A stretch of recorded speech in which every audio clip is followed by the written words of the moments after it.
समय को बीतते टाइम नहीं लगता। अभी कुछ ही दिन पहले मुदिता की सगाई खत्म हुई थी कि आज से उसकी शादी के फंक्शन शुरू होने थे। सारे तैयारियां हो चुकी थी, शादी की सभी मेहमान भी आ चुके थे। जो बचे थे वो अभी शादी वाले दिन आने वाले थे। आज सुबह आद्या जल्दी जग गई थी। वो सबसे पहले घर के मंदिर में जाकर पूजा करके आई। उसके बाद दादी और मीरा जी के साथ बैठकर आज के फंक्शन की बात कर रही थी। वैसे भी आज घर में गौरी पूजन था, सारी रस्मों की शुरुआत आज से ही होनी थी, इसलिए आद्या मीरा जी और दादी के साथ बैठकर सारी जानकारी ले रही थी। माया चाची दिखने के लिए सबके साथ बैठी थी, पर अंदर ही अंदर वो आद्या को देखकर जल रही थी। वो बिल्कुल नहीं चाहती थी कि आद्या सारी जिम्मेदारी ले शादी की। आज वैसे भी ज्यादा बड़ी रस्म नहीं थी और ये सब औरतों को काम था, तो घर के सारे जेंट्स तो ऑफिस के लिए चले गए थे और जो नहीं गए वो घर बैठकर सारी तैयारी देख रहे थे। मृत्युंजय और चाचा जी दोनों ऑफिस गए क्योंकि उनको ऑफिस में काम था।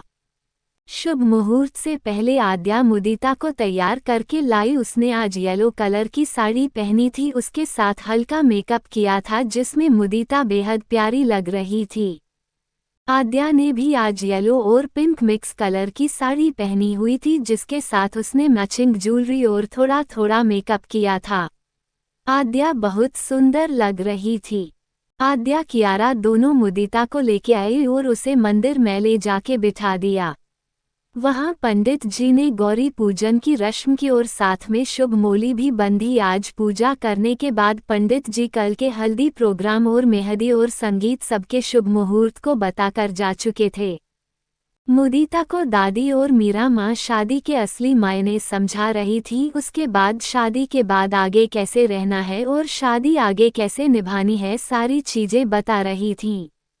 मुदिता काफी देर तक सुनती रही। आज उसकी शादी की रस्मों की शुरुआत हो रही थी, तो वो थोड़ी नर्वस थी। साथ ही आज उसे अपनी माँ राधिका जी की भी बहुत याद आ रही थी, पर फिर मीरा जी और आद्या के प्रेम को देखकर वो सब भूलकर अपने आने वाले जीवन के बारे में सोचने लगी।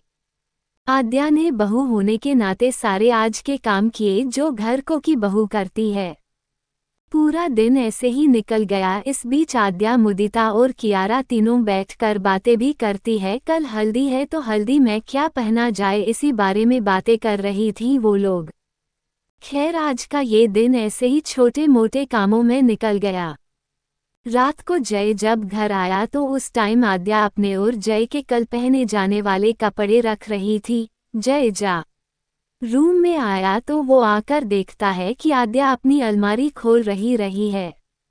जय ने आकर आद्या को देखा और अपना लैपटॉप बैग एक तरफ रखते हुए बोल, तुम लड़कियों को कोई दूसरा काम नहीं होता? सुबह गया तब भी कपड़े ही देख रही और अब आया हूँ तो अभी कपड़े ही देख रही हो। क्या ले देके यही रह गया है तुम्हारे जीवन में? आद्या जय की बात पे मुंह सिकोड़ कर बोली, और तुम लड़कों को टोंट मारने के अलावा दूसरा काम नहीं। और मिस्टर राठौर, आपको पता होना चाहिए कल आपकी छोटी बहन की हल्दी की रस्म है, तो कायदे से तो आपको भी अभी से अपने कपड़े सेट करके रख लेने चाहिए, क्यों कल हल्दी में सबको अच्छा दिखना होगा, तो उसी हिसाब से कपड़े भी होने चाहिए। आखिर आपकी लड़की बहन जो है, आप उसके लिए वो खुशी देखा जो आपने अभी तक नहीं दी। आद्या ने थोड़ा भावुक होकर कहा। मृत्युंजय आद्या की बातों का मतलब समझ चुका था। वो आद्या से बोला, चिंता मत करो, कल मैं मुदिता के पास ही रहूंगा और काम से भी उसकी शादी तक कोशिश करूंगा फ्री ही रहूं।